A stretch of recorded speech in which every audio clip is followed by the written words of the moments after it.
नवीनला काय त्यातलं जी काय म्हणते ना राजकारण ते नवीनला काय एवढं सोयी होणार नाही ना. पण जे राजकारण आहे ते दादांना पूर्ण माहिती आहे ना, त्यामुळे दादाची गॅरंटी आहे. शरदचंद्र पवार. म्हणजे युगेंद्र पवार. हा तुतारी तुतारी म्हातार. अजित दादा येणार नाही. आमचं ती म्हातारा आली की बस आम्हाला. काय वाटतं, समोर चॅलेंज नाही वाटत आहे? पवार स्वतः आहेत. नाही नाही, दादा 1 ते 1.25 लाखाच्या लीडने निवडून येतील. शरद पवारच येणार.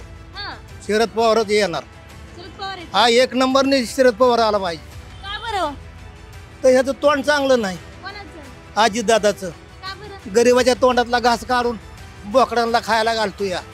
हा साहेबांमुळे साहेबांचे विचार लोक बारामतीकर जोपासतील असं आम्हाला वाटतंय ना, आम्ही पण तो जोपासू. 20 वर्ष घासायला लागून दादासारखं, तेव्हा ती दादाचं त्याचं थोडं येईल. युगेंद्र पवारांना. हा काय त्या चुलत्याला आणि पुतण्यालाच माहिती नक्की हवा कुणाची आहे. चालवायचं नाही, ते स्वतःच्या स्वार्थासाठी भाजपमध्ये गेले. कुटुंब एकत्र आहे, पण ती एकत्रच आहे. ही फक्त लोकांना दाखवा आहे. कोणाची हवा आहे बारामतीमध्ये? एकच वादा अजितदादा. नौक्यांना आणखीन बारामतीचा इतिहास माहित नाही. कशामुळे दादा? का बरं? आम्हाला अभिमान आहे त्यांचा. आमच्या बारामतीसाठी खूप केले त्यांनी. जनता काय म्हणता, तुमचा उमेदवार कोणता सांगा, निवडून द्या म्हणता आणि सगळं तुम्ही जाणता. जनता काय म्हणता. संपूर्ण महाराष्ट्राचं लक्ष ज्या लढतीकडे लागलेलं आहे तिथं आत्ता आम्ही पोहोचलेलो आहोत. म्हणजेच बारामतीमध्ये आम्ही पोहोचलेलो आहेत. बारामतीमध्ये जो सामना आहे, हाय व्होल्टेज सामना पाहायला मिळतोय. युगेंद्र पवार वर्सेस अजित पवार. काका पुतणे एकमेकांच्या विरोधात उभे राहिले. काय वाटतं, कोणाचं पाडं जास्त जड आहे? तुतारी येणार जास्त करून. सुप्रिया सुळे. हा तुतारी येणार. सुप्रिया सुळे. युगेंद्र पवार आहे तुतारीकडनं. येणार. अजित दादा येणार नाही येणार. नाही येणार. का बरं? काय कारण आहे? काय त्यांनी भाजपमध्ये प्रवेश केल्यामुळे काहीतरी अडचण असते यात.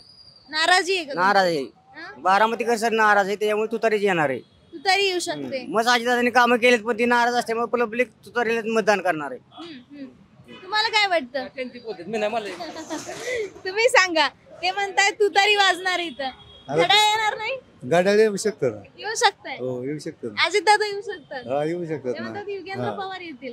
कसं आहे माहिती आहे का, आता सध्याच्या काळात तर का नाही दादाचीच गरज आहे. का माहिती आहे का, नवीन आणि जुन्यात फरक आहे ना, त्यामुळं जुना माणूस पाहिजेच. नवीनला काय त्यातलं जी काय म्हणते ना राजकारण ते नवीनला काय एवढं सोयी होणार नाही ना. पण जे राजकारण आहे ते दादांना पूर्ण माहिती आहे ना, त्यामुळे दादाची गॅरंटी आहे. अनुभव आहे म्हणून आम्ही दादा. असं म्हणणं आहे तुमचं. काय वाटतं तुम्हाला? दादा येतील. तुम्हाला? दादाची दादा येतील. विकास काम सगळं केले दादांनी बारामतीत. काय काय केलं? मोठे मोठे बिल्डिंग आणले, कचेरी, कोर्ट, MIDC, मेन गोष्टी सगळ्या बारामतीत आणून ठेवल्या. पहिली गाडी घ्यायचं म्हटलं ना तरी फलटणला जावं लागायचं. एवढे शोरूम झालेत बारामतीत, आता भरपूर शोरूम झालेत. पहिले इथनं लोक फलटणला जायची गाडी आणायला. इथं झालेत, भरपूर झालेत. काय काय कोणते पवार येतील? युगेंद्र पवार येतील की अजित पवार येतील? शरदचंद्र पवार. म्हणजे युगेंद्र पवार. तुतारी म्हातार. अजित दादा येणार नाही. आमचं ती म्हातारा आली की बस आम्हाला. का बरं? म्हातारा आली की आम्हाला आपलं समाधान होईल. पण आता जे त्यांचे पुतणे उभे राहिलेत अजित दादांचे, त्यांच्या विरोधात, त्यांचं ती सगळं जनर आहे ती. आता आम्ही कोरोलीच आहे. दादा का बरं येणार नाही? दादा येणार की, दादा बी येणार, पण म्हातारा आल्याशिवाय दादा येतील का? अजित दादांच्या विरोधात त्यांचे पुतणे युगेंद्र पवार उभे आहेत. हो येणार. शरद पवारांचे नातू आहे ते. 100% येणार. तुतारी येणार असं तुतारी. घड्याळ नाही येणार. घड्याळ नाही येणार. इतके वर्ष तुम्ही घड्याळाला मतदान केलं. घड्याळाने आमचा कायच उपयोग केला नाही. काय नाही. घड्याळ म्हणजे रामकृष्ण हरी तुतारीपेक्षा घड्याळ भारी. पण ऐका, पण मग म्हातार आपलं यावं.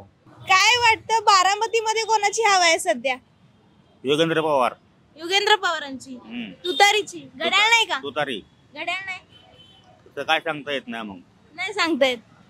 आता युगेंद्र पवार पहिल्यांदाच नौखे आहेत उमेदवार म्हणून उतरलेत, समोरनं अजित पवार आहेत, इतक्या वेळ निवडून आलेत ते.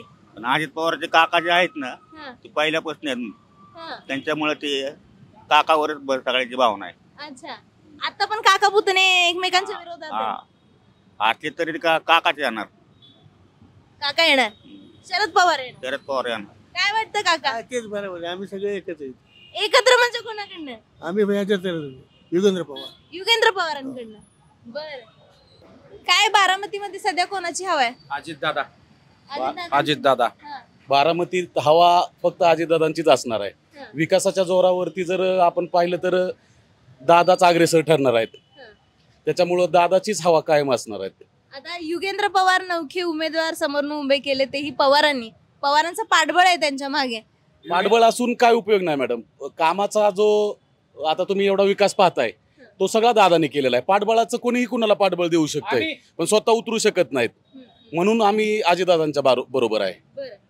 काय वाटतं, समोर चॅलेंज नाही वाटत आहे? पवार नाही. स्वतः आहेत. नाही दादा 1 ते 1.25 लाखाच्या लीडने निवडून येतील. लीडच सांगून टाकलं. हो, लीडच सांगून टाकलं विकास कामाच्या जोरावरती. जे राष्ट्रवादीमध्ये फूट पडली त्याचा परिणाम बारामतीमध्ये जाणवला नाही का? थोडाफार जाणवला लोकसभेला, पण आता विधानसभेला काय जाणवणार नाही, कारण वैयक्तिक अजित दादाच उभा आहेत. दादांचं एक विधान होतं की मी जे लोकसभेला चूक केली ती विधानसभेला पवारांनी केली आहे, युगेंद्र पवारांना उभं करून. बारामतीकरांना काय वाटतं? नाही, आम्ही तर दादांच्याच पाठीशी, विकासाच्या पाठीशी. काय सध्या बारामतीमध्ये निवडणुकीचा सगळं वातावरण दिसतंय. शरद पवारांनी आपले नातू युगेंद्र पवारांना उभं केलं, समोरनं अजित दादा आहेत, पण पारडं कोणाचं जड दिसतंय? पारड शरद पवाराचं येणार. हा, शरद पवारच येणार. शरद पवार आहेत. हा, 1 नंबरने शरद पवार आला पाहिजे. का बरं? तर ह्याचं तोंड चांगलं नाही कोणाचं? अजित दादाचं. का बरं? गरिबाच्या तोंडातला घास काढून बोकडांना खायला घालतो या. हा, हे असं कधी केलं? ही काय गेल्या ह्याच्यापासून चालले. 1.25 एकर जमीन आमची तोंडातली काढली या, त्याच्यावर आरक्षण टाकलं या. हा, मग गरीबाचं सरकार असलं असतं का? ज्याला नाही त्याला जमीन सरकार देतंय, ज्याला घर नाही त्याला सरकार देतंय, आणि हे गरीबाच्या तोंडातलं काढून दुसऱ्यांना देतोय म्हणल्यावर हे कसा निवडून यायचा? 750 मतदान माझं आहे मातंग समाजाचं तांदवाडीला. काय हे या समाजाचा कल कोणाकडे आहे? मग सगळा कल आपल्या पवाराकडे आहे, मोठ्या पवारांकडे. हा, पण आता युगेंद्र पवार हे नौखे म्हणले जातात निवडणुकीच्या राजकारणात. दादा मोठे मातबर समजले जातात, अनुभवी. अनुभव दादा, दुसऱ्याच्या तोंडातलं काढून खाणारा दादा. हा, गरिबांना घालत नाही. गरिबांना अजून 4 नाही 5 7 वर्ष 14 वर्ष झालं निवडून येतो या. हा, आणि मग ह्याच्या माग कसं जायचं? मग आम्ही शरद पवाराच्या माग आहे. युगेंद्र पवार. हा, येतील निवडून असं वाटतं? हा, येतील. हो. काय वाटतं, कोणत्या पवारांची हवा आहे? इथं युगेंद्र पवारांचीच हवा आहे मॅडम. युगेंद्र, दादांची नाही? दादांची पण आहे, पण सगळ्यात जास्त सपोर्ट युगेंद्र पवारांनाच भेटल. एका सर्वेनुसार त्यांनाच इकडचा कल आहे जनतेचा. का बरं, काय कारण आहे? साहेबांमुळे. साहेबांचे विचार लोक बारामतीकर जोपासतील असं आम्हाला वाटतंय ना, आम्ही पण तो जोपासू. साहेबांचा विचार आम्ही पुढे घेऊन जाणार आहे. दुसऱ्याच्या मांडीला लावून बसणाऱ्यांबरोबर आम्ही जाणार नाही. काय वाटतं तुम्हाला? नाही बोलणार? नाही. ठीक आहे, इकडे बोलूयात. बोलताय बारामती बद्दल तुम्ही? काय केलं हेच तर बोला. काय राहिलंच नाही ना, काय नाही राहिलं, सगळं केलं दादानी. दादाच निवडून येणार आहे. दादा येतील. अजित दादा येतील. अजित दादा. बरं,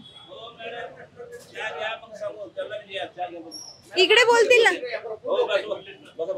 हा, इकडून सुरू करूया. बोलताय बारामती बद्दल? नाही. अरे हे बोलले, तुम्ही बोला. काय वाटतं बारामतीमध्ये कोणाची हवा? अजित दादा. हो. तुम्हाला? विकासाच्या दृष्टीने आपण विचार केला पाहिजे. तसं पाहिलं तर आता बारामतीचा विकास पाहता आपण मतदान कोणाला ठरवायचे, आपलं आपणच ठरवायचं. कोण मग नक्की? नाही, विकासाच्या दृष्टीने विचार केला पाहिजे, त्यावरूनच आपण पण समजून. सांगत नाही. अच्छा, काय वाटतं काका?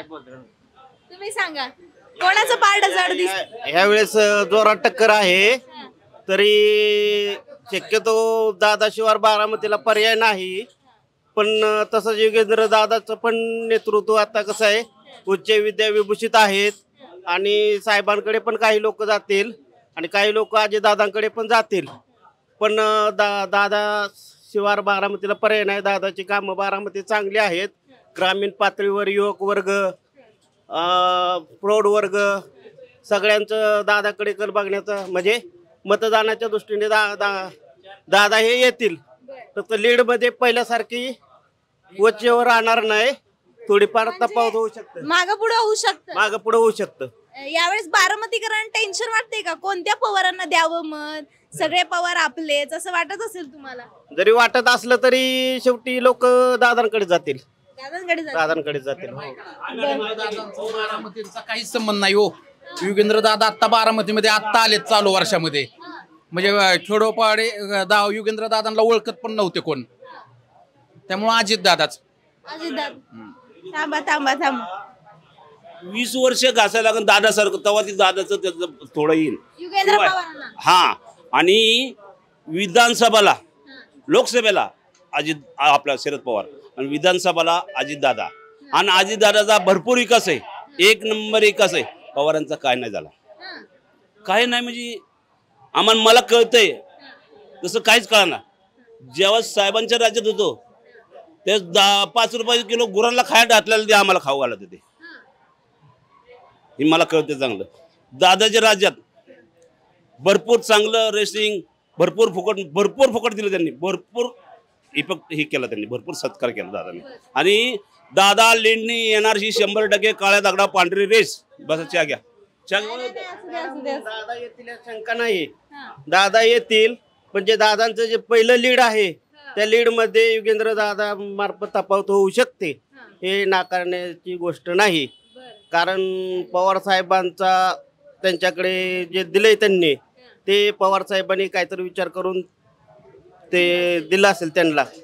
त्यामुळं टक्कर जोरात होणार आहे मॅडम बारामतीची. तुम्हाला काय वाटतं? योगेंद्र पवाराला बरेच दिवस करायला लागन. कमीत कमी मी राहतोय का जगतोय ही सांगू शकत नाही. 30 वर्षे दादासारखं त्यांना हे करायला लागणार आहे. तेव्हा योगेंद्र पवारांचं वजन बसणार. तोपर्यंत नाही. म्हणजे शरद पवारांच्या साथ असू द्या, काय हरकत नाही, काय हरकत असू द्या, पण दादाच येणार लीडनी. फाईट चांगलीच दिसतीये. पवार वर्सेस पवार. जे लोकसभेला झालं ते विधानसभेला दिसतंय. फक्त योगेंद्र पवारांची एंट्री झाली याच्यामध्ये. पण वाटतंय, काय वाटतंय सध्या? अजितदादाच लागणार. अजितदादा येतील. शाश्वत विकास आहे दादाचा. तळागाळातली लोक दादाला हे करतात, दादापर्यंत पोहोचतात लोक, दादा लोकांना वेळ देतात. आणि अजितदादाच लागणार आहे बारामतीत. काही जरी झालं तरी अजितदादाशिवाय पर्याय नाही तालुक्याला. काय वाटतं? नाही, बरोबर आहे त्यांचं म्हणणं. खासदार तर अदृश्य शक्तीवाने निवडून आल्यानंतर गायब होतात. आता आमदारावर विश्वास ठेवायचा आहे. आता त्यांनाच मतदान करायला लागेल. आता आम्हाला कोणते खासदार झाले काय? सुप्रियाताई सुळे अदृश्य निवडून आल्यानंतर अदृश्य शक्तीवाने ते गायब होतात. खासदार निधीतून काय कुठलं काम करत नाही. तर दादाच आमदार निधीतून काम करतात, दादाच बारामतीसाठी काम करतात. तर दादाला पर्याय आहे आम्हाला. काय वाटतं सर? दादाच येणार आहे. अजितदादा. हो, अजितदादाच येणार. अजितदादा पवार. चांगलं वातावरण आहे. वातावरण चांगलं आहे. अजितदादांनी विकास भरपूर केलेला आहे बारामतीचा. रस्ते विस्ते, कंपन्या, पोरांची शिक्षण, सगळे शाळा सोयी सगळं उपलब्ध सगळं करून दिलेलं आहे. आणि लोकांच्या तळागाळात जाऊन अजितदादा आहेत मनामध्ये. त्यामुळं बारामतीचा विकास भरपूर केलेला आहे त्यांनी. लोकसभेचा काही परिणाम जाणवतोय का आता विधानसभेवर? नाही काय नाही. काय दादा म्हणले मी चूक केली लोकसभेला उभं करून सुनेत. विधानसभेला वेगळं ह्याला वेगळं ठरवलं होतं ना. म्हणजे बारामतीकर तसं ठरवतात. काय लोकांनी ठरवलं असेल. पण ह्या वेळेला दादा 100% काय अडचण नाही. अजितदादा. अरे धन्यवाद. धन्यवाद.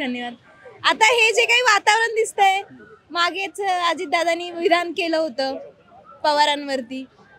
हे लोकांवर परिणाम होतो याचा, की लोकसभेला मी सुनेत्रा पवारांना उभं करून चूक केली, तीच पवारांनी योगेंद्र पवारांना उभं करून. परिणाम नाही काय. दादांनी आता दादाच येणार 100% येणार निवडून.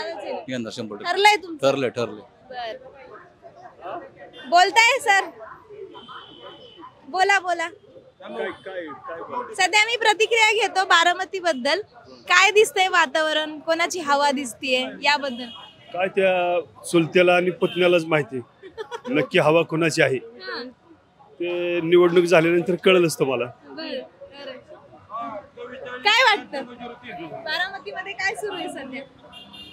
सध्या वय हे काय पैशाचं वारं चालू आहे, दुसरं काय तेव्हा पैशाचं वारं चालू आहे.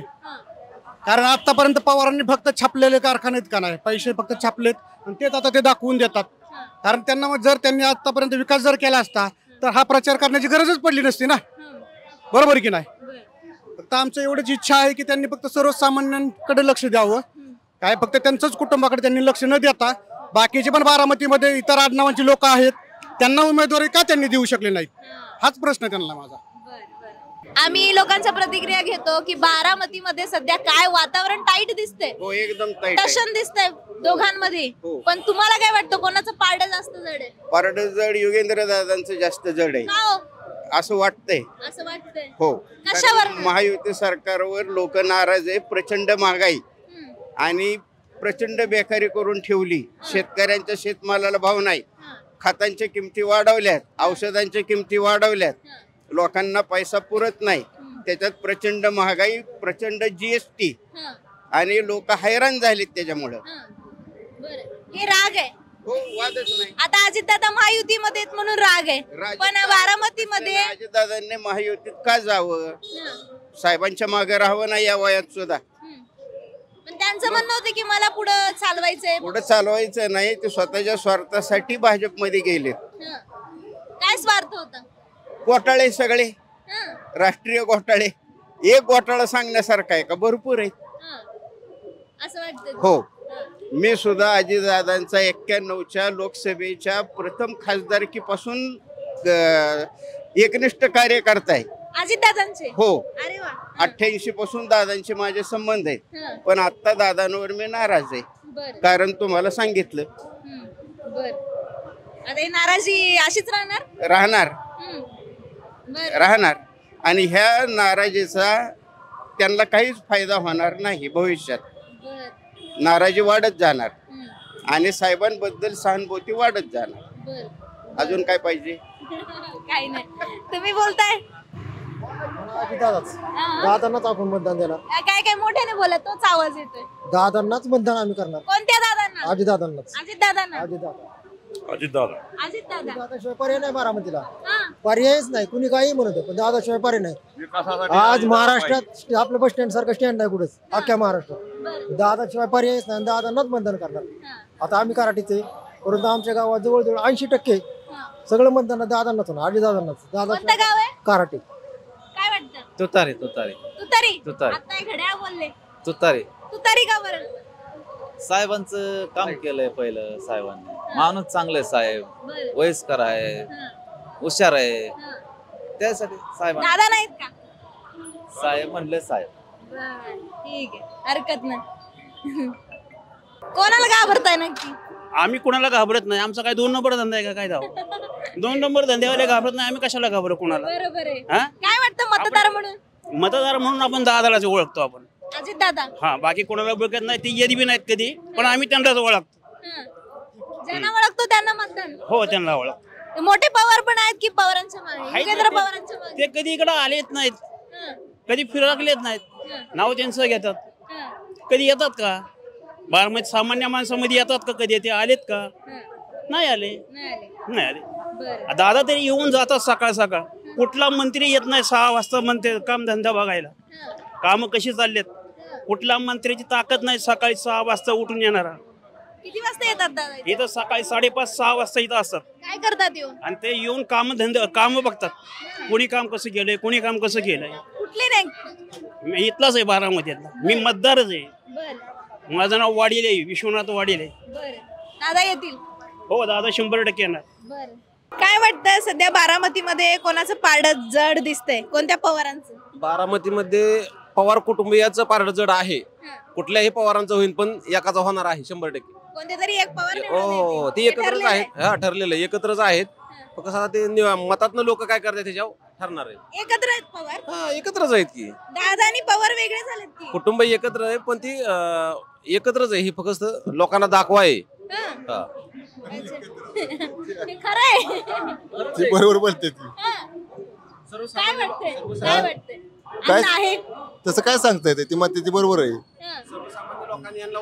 सर्वसामान्य लोकांनी ह्यांना ओळखलेलं आहे. आता लोक स्थिर आहेत. जशी परिस्थिती येईल तशी लोक आता बदलणार आहेत. आता ही फक्त ही कळणार आहे ती कधी मताच्या मतात रूपांतर झाल्यावर लोक ह्यांना कळेल की नक्की काय झालं काय नाही. निकालानंतर कळेल. काय वाटतं तुम्हाला? निकालानंतर कळेल म्हणताय तिथलं चित्र? नाही इथं काही घासून आहे पण नवीन चेहरा ह्यावेळेस बसल योगेंद्र पवार. हा, डोळे झाकून बसल. लयना पण एक 10-15 हजाराच्या फरकाने बसल. अजित पवारच्या अवतीभोवती सगळे पैसे खाणारे लोक, सगळे कॉन्ट्रॅक्टर, ठेकेदार हे सगळे लोक आहेत आणि त्याच 2-5% लोकांचा फक्त ह्या लोकांनी फायदा म्हणजे ह्या त्याच लोकांपर्यंत फायदा पोचलेला आहे. ऑलवर सामान्य माणसांच्या जवळपास अजिबात त्यांचा काही फायदा पोचलेला नाहीये. आणि सगळे भ्रष्टाचारी, महागाई वाढवणारे लोक म्हणजे महायुतीचं जे सरकार आहे महागाई वाढवणारे 1,500 महिलांना दिले परंतु महागाईच्या माध्यमातून 5-7 हजार रुपये कव्हर केले. डिझेल पेट्रोलच्या माध्यमातून, गॅसच्या माध्यमातून फार भयंकर लोक वैतागलेले आहेत. फार कठीण परिस्थिती आहे. आणि राहिला विषय की उद्योग व्यवसायाचा की ह्या दोन जोडी अमित शहा, नरेंद्र मोदी ह्या लोकांनी काय केलं की सगळे व्यवसाय अमकं तमकं महाराष्ट्रातले सगळे व्यवसाय गुजरातला घेऊन गेले. बरं एकट्या गुजरातलाच का नेले? हा देशाचा पंतप्रधान आहे. देशाचा पंतप्रधान म्हटलं तर सगळ्या देशामध्ये देशाची सगळी राज्ये ह्याचा तो त्याची चिप आहेत. परंतु फक्त एकट्या गुजरातलाच ही लोक घेऊन जातात आणि महाराष्ट्रातलं भाजपचं सरकार किंवा त्यांचं मित्रपक्ष असणारं हे लोक फक्त बघ्याची भूमिका घेतात. जी जसं शिवाजी महाराजांनी सुरतवर स्वारी केली होती तसं हे दोन गुजराती लोक अमित शहा आणि नरेंद्र मोदी साहेब यांनी महाराष्ट्र लुटायचं काम केलं गेले 5-10 वर्षापासून. अशी परिस्थिती. त्याच्यामुळे भयंकर इतकी कठीण परिस्थिती की ह्या राज्यकर्त्यांवर कोणीही विश्वास ठेवायला आज रोजी तयार नाहीये. आणि पक्षच पळवतात, तो अख्खा पक्षच फोडतात. आणि पैसे सामदाम दंड, पैशाचे आम्हा पैसा आले की सत्ता आली की पैसा, ह्या लोकांचं असं सगळं खरेदी ऑल ओव्हर. म्हणजे आता कसं आहे की बीजेपीच्या सरकारला केंद्र सरकारच्या माध्यमाचा विचार केला तर केंद्र सरकारकडे CBI, ED, military, police, court म्हणजे न्यायालय, मीडियातली 70-80% मीडिया टोटल त्यांनी विकत घेतलेली. सगळे नाही तर टोटल म्हणजे 70-80% म्हणजे सगळे यंत्रणा असताना कुठल्याही पद्धतीने महाराष्ट्राच्या जनतेला किंवा राजकीय विरोधकांना ते दाबण्याचा आटोकाट प्रयत्न करतात. इतकं दाबायचा प्रयत्न करतात की हरिशमेंट करतात. EDची भीती, तुझ्या फायली काढल्यात, फक्त ब्लॅकमेलिंग करून आपल्या पक्षात वाढायचं आणि आपल्याकडे आलं की त्याची चौकशी बंद किंवा फाईल थांबवायची. चौकशी बंद नाही तयार करून चौकशा तयार करून फाईल थांबवायची, विरोधात गेले की पुन्हा काढायची. ह्या लोकांचा धंदा आहे. जसं की MP मध्ये नरेंद्र मोदी साहेबांनी पंतप्रधानांनी फार मोठी घोषणा केली की महाराष्ट्रामध्ये सिंचाई घोटाळा 70,000 कोटी का सिंचाईला घोटाळा आणि 7व्या दिवशी हे मासे त्यांच्याकडे पळत गेले आणि ह्यांना बक्षीस म्हणून बघा. म्हणजे पंतप्रधान जर सांगत असतील की ह्यांनी 70,000 कोटीचा महाराष्ट्रामध्ये घोटाळा केला आणि 7व्या दिवशी जे जर तिकडे गेले आणि तिकडे गेल्यानंतर तुम्हाला सांगतो की बक्षीस म्हणून मोठा खाण्याचा अनुभव म्हणून अर्थमंत्रीपद ह्यांना दिलं. म्हणजे खाण्याच्या चाव्या दिल्या. लक्षात आलं का? मोठा खाण्याचा अनुभव म्हणून ह्या चाव्या ह्यांच्याकडे दिल्या. ही वस्तुस्थिती आहे. आणि बारामतीचा जो विचार केला तर बारामतीमध्ये 20 वर्षापूर्वी पवार साहेबांनी MIDC आणलेली आहे. 20 वर्षापूर्वी पवार साहेबांनी MIDC आणलेली. त्या 20 वर्षानंतर एकही कारखाना बारामतीत आलेला नाही आहे. 20 वर्ष काहीच नाही आहे. रोजगारीचा प्रश्न फार मोठा आहे. रेल्वेचं ब्रॉडगेजकरण सुद्धा साहेबांनी केलेलं आहे. म्हणजे पवार साहेबांच्या ह्याच्यात झालेलं आहे. सुप्रियाताईंचा पाठपुरावा आणि हे दोघं मिळून ते काम करतात. आणि ज्यावेळेस पक्ष एकत्र होता त्यावेळेस साहेबांच्या माध्यमातून, पवार साहेबांच्या माध्यमातून दादांना खुले ऑफर होते, तुला काय न्यायचं ते निधी ने. म्हणजे अडवणूक होत नव्हते. महाविकास आघाडीच्या काळामध्ये साहेबांच्या तिघांचं सरकार असताना खुल्लं होतं ना, 50-60 आमदार आणि प्लस कुणी इतर भागीदारी म्हणजे जे मित्रपक्ष होते ते सुद्धा दादांना अडवत नव्हते, कारण तो साहेब पक्षप्रमुख होते म्हणून. आजची अशी परिस्थिती राहील की आज फडणवीस बॉस आहे, फडणवीस साहेब यांचे बॉस आहेत, कारण वर सरकार त्यांचं आहे, खाली त्यांचंच आहे, बरोबर आहे का? आणि हे काय करणार फडणवीस, ह्यांच्या डोक्यात आहे की 120 म्हणजे येत नाहीत पण जास्त सीट आले आणि जर थोडं अपक्षाला वगैरे त्यांचा प्रयत्न आहे की ही दोन्ही जे आहेत एकनाथ शिंदे साहेब आणि अजितदादा पवार ह्या दोघांचा यूज अँड थ्रो करणार, वापर करणार आणि वेळ टाकून देणार, अशी परिस्थिती आहे. कारण BJPवर कुणीही विश्वास ठेवत नाही, खोटं बोलतात, सगळीकडे खोटं बोलतात. त्यांनी लिहून जरी दिलं ना फडणवीसने तरी त्यांच्यावर कोणी विश्वास ठेवणार नाही, अशी महाराष्ट्रीयन जनतेची परिस्थिती आहे. बर यांच्याशी ही बोललेत का तुम्ही? बोललेत. काय वाटतं कोणत्या पवारांचं सध्या पारडं जड दिसतंय बारामतीत? हा बघा, मला बारामतीकरांना पवारच सगळी एक पण अजितदादा इकडे बघा, इकडे कॅमेरा आहे. बरं का, पण अजितदादांचं सर्व जाती धर्माला म्हणजे न्याय देण्याचं काम चालू आहे आता सध्या. सर्वच जाती धर्माला, ती कुणाच्या पक्षात जातील, कुणाला मदत करतील त्यादिवशी आम्हाला घेणं देणं नाही, पण विकासाचा महामेरू आणि सर्व जातीला समान न्याय देण्याचं काम दादा करतात म्हणून दादा. सध्या बारामतीमध्ये फिरतोय आम्ही, कोणत्या पवारांचं पारडं जास्त जड वाटतंय? याच्या आधी तर मॅडम अशी परिस्थिती नव्हती बरं का. आदरणीय साहेबांना मानणारा वर्ग खूप मोठा इथे. कोणत्या साहेबांना? मोठ्या पवार साहेब आणि अजितदादांचं पण काम चांगले, त्यामुळं तर लढत तसे म्हणे गेले ना पहिली सोपी होती अजितदादांसाठी. आम्ही पण त्यांचे कार्यकर्ते आहोत आणि होतो, आम्ही साहेबांना पण जास्त मानतो. आता ह्यावेळेस लढत आहे ना खरं तर खूप अटीतटीची, एवढं सोपं नाही कोणासाठीच. काका पुतणेच एकमेकांच्या विरोधात विरोधात आहेत. आहे. हो, आधीचा सामना देखील असाच झाला होता. भले युगेंद्र पवार उमेदवार म्हणून रिंगणात असले तरी शरद पवारांचा पाठिंबा असणार आहे त्यांच्या मागे, त्याच्यामुळे पवार वर्सेस पवार असाच सामना आहे. हो, सरळ सरळ थोडं कन्फ्युजन होतं कोणाला सपोर्ट करायचा कोणाला नाही. भरपूर सध्या बारामती करतात अवस्थेत आहेत. एक भावनिक नातं पण आहे तुमचं त्यांच्याशी. पवार साहेबांबरोबर. पवार साहेबांबरोबर बरोबर, पवार साहेब येतील युगेंद्र पवार निवडून? हो, चान्सेस आहेत. चान्सेस आहेत. लोकसभेला जे काही झालं त्यावरती अजितदादा म्हणाले होते की मी चूक केली सुनेत्रा पवारांना उभं करून, तीच आता चूक पवारांनी युगेंद्रांना उभं करून केली आहे. काय वाटतं? असं नाही वाटत काय, कारण पवार साहेबांसारखं राजकारण तर आजपर्यंत कोणाला समजलंच नाहीये आणि पवार साहेब जे म्हणतील तेच धोरण बारामतीकर ठरवतात असं. नका नका, थँक्यू घेतला तिथं काकाने दिला. तुम्ही बोला. बोलला काका बोलतील बारामती बद्दल. काय वाटतं कोणत्या पवारांची जास्त हवा आहे? अजितदादा पवार. अजितदादा पवार का हो? हा, म्हणजे त्यांनी कामं केली जशी. कोणती कामं केली? रोडचे हे जी तिची. युगेंद्र पवार नाही काय आता अजितदादा पवार चांगलं. बर बर. सध्या बारामतीच्या दौऱ्यावरती आपण आहोत आणि आता आपण उद्योग भवनच्या बाजूला आणि इथे आपल्याला काही कामगार वर्ग मिळालेला आहे, आपण त्यांच्याशी बोलूयात. काय ह्या सगळ्यांचे काय प्रश्न आहेत, काय म्हणणं आहे या सगळ्यांचं? बारामतीमध्ये विकासाचा डंका पिटला जातो.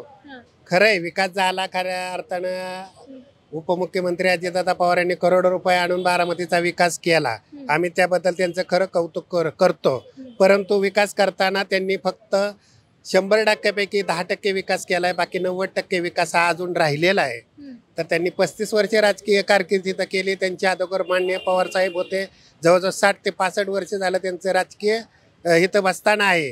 आणि आज बघितलं तर खऱ्या अर्थानं पवार विरुद्ध पवारच लढाई सुरू आहे. म्हणजे इथं बारामतीत त्यांना असा टक्कर देणार कुठलाही विरोधक तयार होत नाही, भले ते होऊ दिला गेला नाही. विषय आता राहिला विकासाचा. तर विकासाच्या बाबतीत जर पाहायला गेलं तर बारामतीतले जे स्थानिक नागरिक जनता जी आहेत, जी मोलमजुरी कष्टकरी कामगार वर्ग आहेत, यांना काम नाही आहे. आज ते कामासाठी दिवस दिवस या ठिकाणी बसलेले असतात. ज्यावेळेस ते घरी जातात तेव्हा त्यांच्याकडे त्यांची मुलं बायका आहे आशेने वाट बघतात की आम्हाला कुठंतरी आज 100-200 रुपये आमच्या प्रपंचात खर्चायला मिळतील. परंतु आजची परिस्थिती अशी की इथं काम नाही. कंपनी आल्या, MIDC आल्या, पण या कंपनी MIDC मध्ये स्थानिक बारामतीतला कुठलाही कामगार आज परमनंट नाही आहे, पण ती ठराविकच आहे. बाकी सगळे बाहेरून आलेले लोक आहेत. सांगू शकता काय काम करायचं तुम्ही आधी आणि आता काय करता? आम्ही हमालीचं काम करतो. हमाली करता. आम्ही हमालीच करतो. आता काही काम मिळतंय हाताला? आता भेटत नाही, असं शक्यतो काय होतंय 5%च काम भेटतंय, पण असं जास्त नाही काम भेटत. नाही मिळत. 2 दिवसात 1 दिवस काम लागतं. इकडे काही कंपन्या रोजगार असं काही नाही? कंपन्यात पण ती समजा ठेकेदार पद्धती असल्यामुळे काय आम्हाला ते काम भेटू शकत नाही. बरं, कोणाला बोललात तुम्ही याबद्दल? नाही कोणाला आम्ही बोललो, काय बोलून कुठलं होतच नाही म्हणल्यावर काय बोलायचं असं आहे ना. त्यामुळं कुणाला काय इथले बोललं आमदार खासदार त्यांच्याकडे गेला नाहीत तुम्ही तुमचे नाही प्रश्न घेऊन? नाही गेलो का आता आम्हाला म्हणलं आपण काम कष्टाचं करतो म्हणलं त्यांना कष्टाच्या कामाच्या विषयी काय बोलायचं बर त्यामुळे आम्ही काय कधी बोललो नाही त्यांचं बर काय प्रश्न आहेत या लोकांचे सांगू शकता? बोलणार मग अशी बर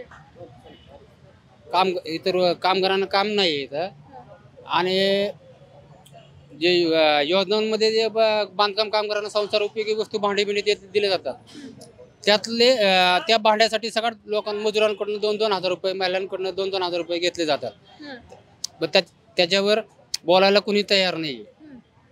तर आमचा प्रश्न असा आहे की त्याच्यावर कारवाई का होत नाही, कोण आवाज उठवत नाही, तर कामगारांचे प्रश्न मांडले जात नाही, कामगारांना रोजगार दिला जात नाही, तर त्या रोजगार मिळावा आमची आशा आहे. काय सांगू शकता काका, काय काम करता तुम्ही? ड्रायव्हिंग करतो. बरं रोजगार आहे तिथं दुसरे? आहे की बाकीचे टेम्पोवाले आमचे सगळे. बरं बरं काय झालं आता फायनान्सर यांनी ना सगळं डोक्यावर बसून ठेवलं इकडे. हा व्याज दर सांगताय वेगळं, गाडी देताना गाडी घेतल्याच्या नंतर 6 महिन्याने होऊन त्यात डबल व्याज दर झालं गाडीचं, तर व्याज कसं भरायचं आम्ही? हा आता गाडीचे 8-8 हप्ते थकले आमचे, मोलमजुरी करून आम्ही गाडीचे हप्ते भरू का परपंच चालवायचं? हे कामगार लोक इथले हे आमच्या जगावर जीवावर जगतं पण काही आम्हाला काम भेटलं का आम्ही काम देतो. हा 2 वर्षाच्यात वाढतो ना, काहीतरी आमच्याला सवलत करा, परपंच चालावा. हे कामगार होती बारामती मधलीच आहे, का बाहेरचे नाही. आसू पवारून येत्या, गोकुळमीकडून येतात, त्यांचा काय थोडा विचार करा, बारामतीच्या लोकसंख्येचा विचार करा, गावगरीबाचा. बरोबर आहे. हा आता हे घरकुल तुम्ही बांधलेत, याला कशाला पाहिजे 2-2 बाथरूम? नाही पाहिजे. एक बाथरूम लय झालाय, त्याच्यात कोंबडा बाथरूम दिलाय. तेच जागेवर ते खर्च कमी केला असता तर दुसरे 10-100 माणसाला घर भेटले असते. हा हे असं एखादं चुकतंय हे. याच्यावर अजून किती घर झाले तिथं, रूम किती झाले तिथं, हे कोणाचं असो, पण याच्या जागेवर अजून 10-100 घर वाढले असते. आता मी 30 वर्ष झाले बारामती चालू आहे, 30 वर्षापासून मी 3,000 रुपयांनी भाडं भरतोय. किती गेले माझे 28 वर्ष 30 वर्षामध्ये? बारामतीमध्ये आता आपण भिगवण चौकामध्ये. हा तर या काकांशी आपण बोलणार आहेत. काय सध्या राजकीय दृष्ट्या तुमचा बारामती खूप चर्चेत येतो, पण इथले मुद्दे लोकांना कळत नाहीत. काय आहेत चर्चेत, तुम्ही सांगाल का? काय सध्या चर्चा आहे? मुद्द्याचं नाही मला जास्त बोलायचं, पण बारामतीच्या विकासाला अजितदादाच पाहिजे. अजितदादाच पाहिजे. काय वाटतंय? अजित दादा काय वाटतंय? नाही दादांचं काम छान आहे. बारामती सारखं पाठापासून त्यांचं लक्ष आहे, त्यांचं कामगिरी चांगली. बारामतीची सगळ्या सुविधा आहेत, रस्ते चांगले, पाणी आहे, पाण्याची कधी टंचाई नाही, दवाखाने आहेत. एवढंच आहे. धन्यवाद. सगळं आहे. हो सगळं व्यवस्थित आहे. मग आता निवडणुका कोणत्या मुद्द्यांवर लढवल्या जातात? आता त्यांनाच माहित, पण जनतेला माहित आहे की विकास कोण करतंय.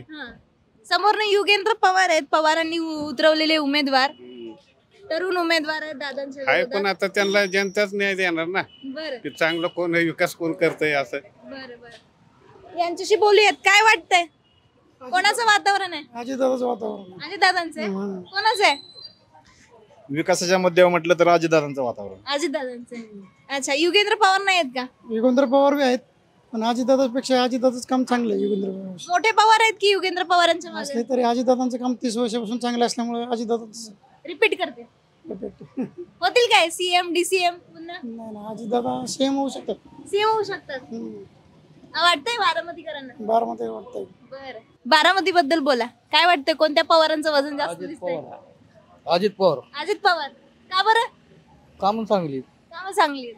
मोठ्या पवारांचे नातू उभं राहिलेत की युगेंद्र पवार? नवीन आहे. नवीन आहे. बारामतीमध्ये सध्या कोणाची हवा आहे काय वाटतं? एक मिनिट. एक मिनिट. कोणाची हवा आहे बारामतीमध्ये? एकच वादा अजितदादा. अजितदादा. हा. कशामुळे? लाख+ विकास. आणि युगेंद्र पवार नाहीत का? कोण आहे? कोण आहे? योगेंद्र पवार हाय कोण? उच्च शिक्षण आहे, अजून शिका, पण विकासाला दादा.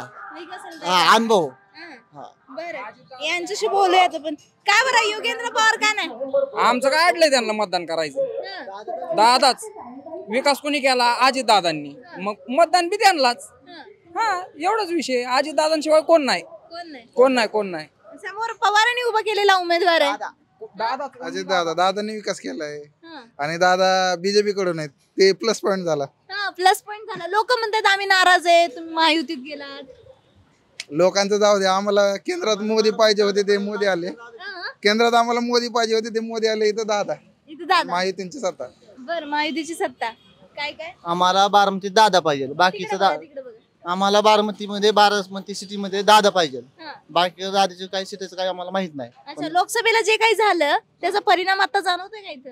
नाही दादाच 100%. लोकसभेत भावनिक झालती लोक. कशामुळे झालती? त्यांचा पक्ष फुटल्यामुळे. त्यांची मुलगी लास्टची निवडणूक त्यांची बघण्याची. लास्ट निवडणूक आहे